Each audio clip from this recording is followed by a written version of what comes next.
अपने जीवन से सब दुख दूर कैसे करें, अपने अंदर के डर को ताकत में कैसे बदलें और सभी चिताओं से और सभी दुख देने वाले विचारों से मुक्त कैसे हो। इन सभी प्रश्नों के उत्तर हम आज के इस वीडियो में महात्मा गौतम बुद्ध की एक कहानी के माध्यम से जानेंगे। तो चलिए उसे कहानी की शुरुआत करते हैं। अपने डर को ताकत में बदलना सीखो। यह सब जीवन एक मोह माया है।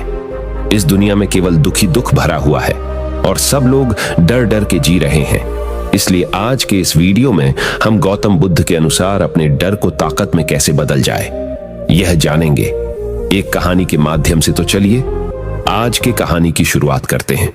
भीड़ भाड़ से अलग होकर जब भी कोई इंसान अपने साथ अकेले में समय बिताता है, तभी उसके दिमाग में नाना प्रकार की चिंताएं जन्म लेने लगती है।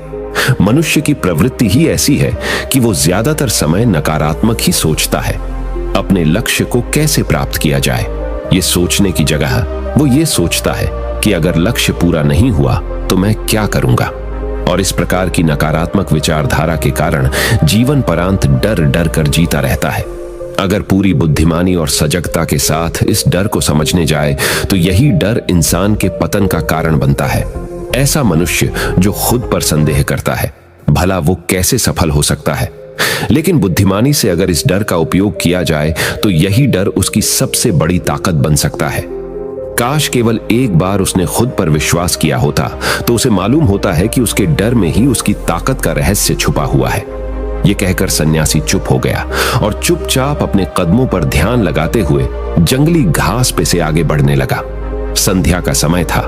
सन्यासी और एक लकड़हारा जंगल में से होकर गांव की तरफ निकल रहे थे। सन्यासी के ये शब्द लकड़हारे को कुछ समझ में नहीं आए। वो सोच रहा था कि डर में ताकत कैसे हो सकती है। डर तो आदमी को कमजोर बनाता है। अपने मन की उत्सुकता को जब वह काबू नहीं कर सका तो उसने सन्यासी से पूछा कि महात्मा, आप ये क्या कह रहे हैं कि डर में ताकत होती है? डर तो आदमी को कमजोर बनाता है, उसे तो अपना डर दूर करना चाहिए। लकड़हारा अपनी बात पूरी कर पाता उससे पहले ही उसे एक शेर की दहाड़ सुनाई दी। शेर की गर्जन सुनकर लकड़हारे का रोम रोम कांप गया। उसके कान खड़े हो गए। जंगल से आती एक एक आहट उसे साफ सुनाई दे रही थी। उसके कदम वहीं पर जम गए थे। वो हिल भी नहीं पा रहा था। उसे पता था कि थोड़ी सी हरकत उसकी जान जोखिम में डाल सकती है। उसका दिल तो तेजी के साथ धड़क रहा था, लेकिन फिर भी वो अपनी सांसों पर काबू पाने का प्रयास कर रहा था। कुछ देर बाद जब खतरा टल गया तब सन्यासी ने कहना शुरू किया। सन्यासी ने कहा कि अभी जब तुम डरे हुए थे तो तुम्हारे शरीर का रोम रोम जाग गया था। जंगल से आ रही छोटी से छोटी आहट पर भी तुम्हारा ध्यान लगा हुआ था। तो इस प्रकार अपने मन के डर के कारण तुम होश में आ पाए, तुम पूरा ध्यान लगा पाए।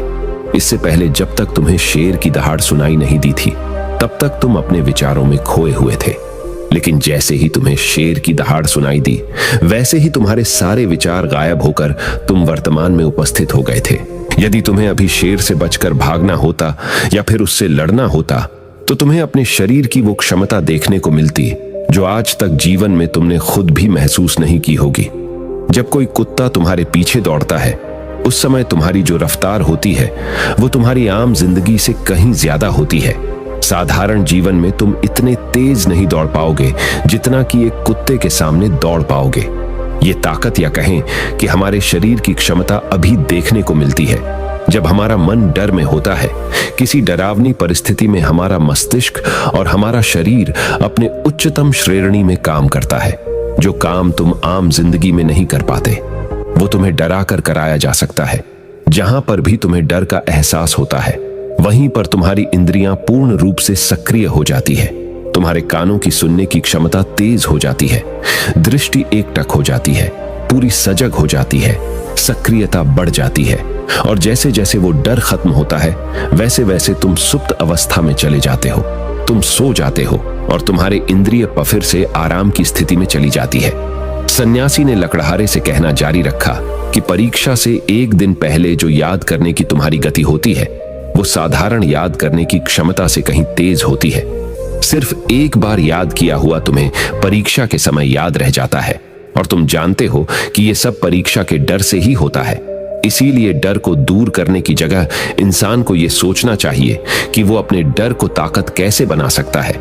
जिस प्रकार सुख और दुख, प्रकाश और अंधेरा एक ही सिक्के के दो पहलू होते हैं, उसी प्रकार डर और ताकत भी एक ही सिक्के के दो पहलू होते हैं।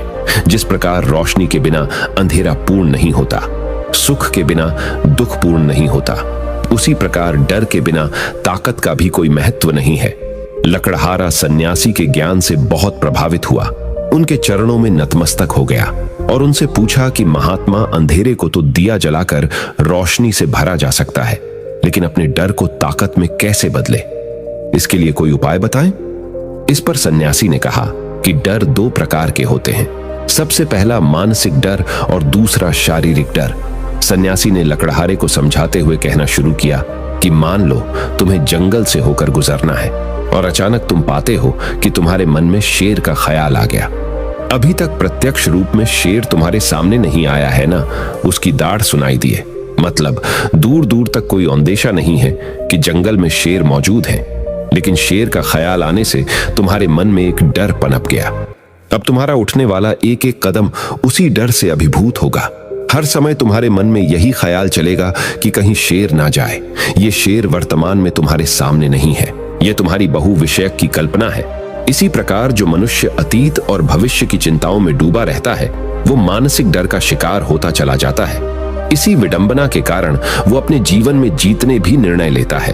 वो सारे मानसिक डर से ग्रसित होते हैं। इसीलिए ज्यादातर मनुष्य पूर्ण रूप से अपने निर्णय पर भरोसा नहीं कर पाते हैं, और यही निर्णय या फिर फैसले जो आधे मन से लिए जाते हैं, मनुष्य के कार्य को पूरा नहीं होने देते। लेकिन यह भी सत्य है कि मानसिक डर के कारण ही इंसान अपनी तैयारी पूरी करता है। अगर तुम्हारे मन में शेर का ख्याल नहीं आएगा तो तुम शेर से सुरक्षा के लिए कोई भी कदम नहीं उठाओगे, लेकिन अगर तुम्हें शेर का ख्याल आ गया तो तुम उससे सुरक्षा के लिए कोई ना कोई तरीका जरूर अपनाओगे। तो इसीलिए मानसिक डर बेकार नहीं होता, वो आपकी सुरक्षा को और ज्यादा मजबूत भी करता है। लेकिन समस्या तब शुरू होती है जब आप चाहकर भी कुछ नहीं कर सकते, लेकिन उसके बावजूद आप मानसिक डर झेल रहे होते हो। उदाहरण के लिए कुछ मनुष्य हमेशा ये सोचते रहते हैं कि उन्हें कोई बीमारी ना हो जाए, कहीं उनके साथ कोई दुर्घटना ना घट जाए, कहीं उनके साथ कोई धोखा ना कर दे। लेकिन इन सब घटनाओं पर उनका कोई जोर नहीं होता है, ये उनके हाथ में नहीं होता है। अगर दुर्घटना होनी होगी तो होगी ही, अगर बीमारी होनी होगी तो होगी ही। अच्छा, खान पान और अच्छी दिनचर्या का पालन करने के बाद भी अगर कोई मनुष्य बीमार हो जाता है तो ये उसके नियंत्रण के परे की बात है। अपनी तरफ से उसने पूरी कोशिश की और यही उसका कर्तव्य था, उसमें कोई कुछ क्या कर सकता है। जो घटनाएं इंसान की पहुंच के परे होती है, वो उनसे भी परेशान होता रहता है, उनसे भी उसका मन घबराता रहता है, और यही मानसिक डर उसके पतन का कारण बनता है। और यही मानसिक डर अगर सही तरीके से इस्तेमाल किया जाए तो मनुष्य समझदार और अनुभवी कहलाएगा। जो इंसान ये सोचता है कि कांटे सिर्फ दर्द देने के लिए ही बने हैं, वो ये भूल जाता है कि कांटे ही फूलों की रक्षा करते हैं। इसी प्रकार एक ज्ञानी मनुष्य किसी भी चीज का उपयोग अपने सकारात्मक तरीके से कर सकता है, लेकिन एक अज्ञानी मनुष्य है, अपनी अज्ञानता वश उन चीजों को भी छोड़ देता है जो उसके लिए उपयोगी होती है। विवेकशील मनुष्य फेंके गए पत्थरों का भी महल खड़ा कर लेता है, लेकिन एक वैज्ञानिक मनुष्य उन पत्थरों को दूसरों पर फेंकता रहता है। अगर किसी मनुष्य को अपने मानसिक डर को ताकत में बदलना है तो उसके कुछ नियम हैं, कुछ उपाय है। सबसे पहला उपाय अपने विचारों का निरीक्षण। अगर हम अपने जीवन में अपने विचारों का निरीक्षण करेंगे तो हम पाएंगे कि ज्यादातर विचार हमारे काल्पनिक होते हैं, और इसीलिए जो डर उन विचारों के कारण पनपता है वो भी काल्पनिक होता है।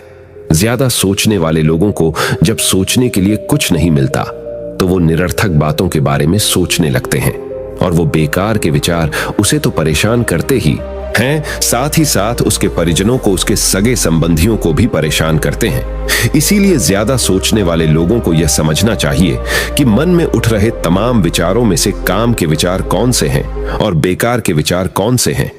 जो निरर्थक विचार हो उन्हें दूर करते जाओ, और जो सार्थक विचार हो उनको गहराई से सोचना शुरू करो। तभी तुम्हारी समस्याओं के, तुम्हारी उलझनों के उपाय निकलेंगे। मानसिक डर को दूर करने का दूसरा उपाय है उसका सामना करना।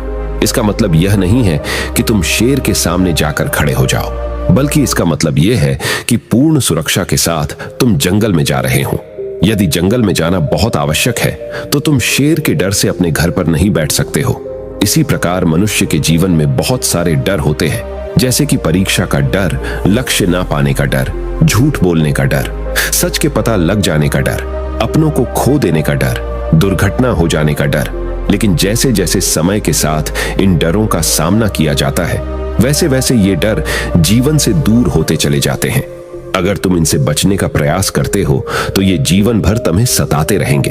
ये तभी दूर हो सकते हैं जब तुम इनका सामना करो। कुछ लोगों को तो दूसरों के सामने खुलकर बात करने में भी डर लगता है। ऐसे लोगों को अनजान लोगों से बात करनी चाहिए। जितना ही वो लोगों से बात करेंगे, उतना ही उनके मन का डर दूर होता जाएगा। मानसिक डर को ताकत में बदलने का तीसरा उपाय है अपने डर को स्वीकार करना।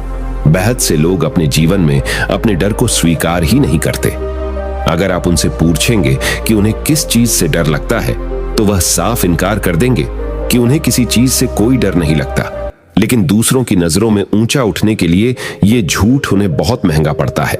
अगर वो अपने डर को स्वीकार करना नहीं सीखेंगे तो वो जीवन पर्यंत उस डर से मुक्त नहीं हो पाएंगे। इसीलिए समझदारी इसी में है कि अपने डर को स्वीकार कर लिया जाए। अगर आपको किसी चीज से डर लगता है तो किसी से शर्माने की या झिझकने की जरूरत नहीं है। हर मनुष्य को, हर इंसान को किसी ना किसी चीज से डर लगता ही है।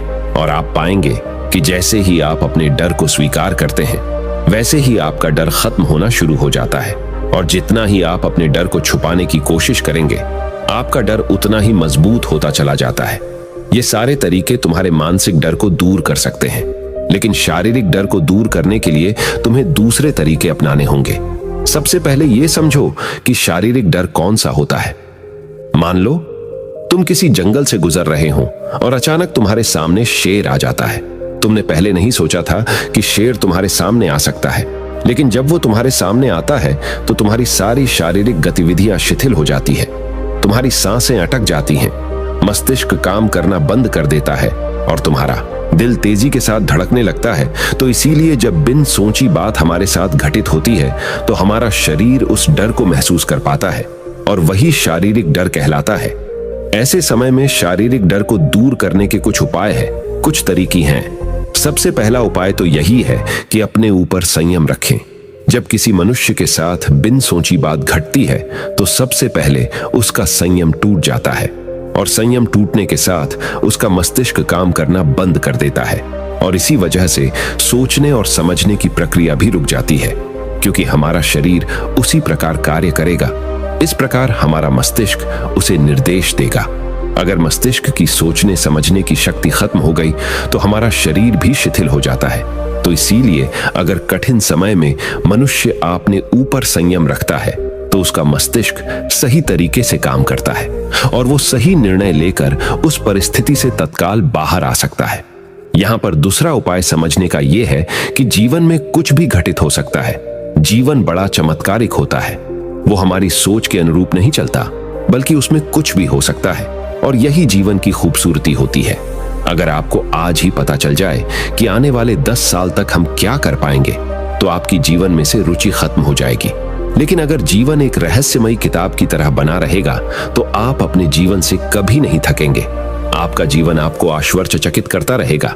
इसीलिए यह समझो कि जीवन में कुछ भी घटित हो सकता है, तुम्हारी सोच से परे भी घटित हो सकता है। इसीलिए कुछ अनुमान मत लगा लेना। इसी सोच को लेकर सन्यासी ने अपनी बात खत्म करते हुए कहा कि इन तरीकों से तुम अपने मानसिक और शारीरिक डर को दूर कर सकते हो और आनंद से भरा हुआ जीवन जी सकते हो। तो दोस्तों, कैसी लगी ये कहानी? आप कमेंट सेक्शन में कमेंट करके जरूर बताना। और अगर आपको यह कहानी पसंद आई हो तो हमारे चैनल को सब्सक्राइब कीजिए और इस वीडियो को एक लाइक कीजिए और इस वीडियो को जितना हो सके उतना अपने दोस्तों के साथ शेयर करना ना भूले। तो मिलते हैं हमारे अगले वीडियो में। नमो बुद्धाय।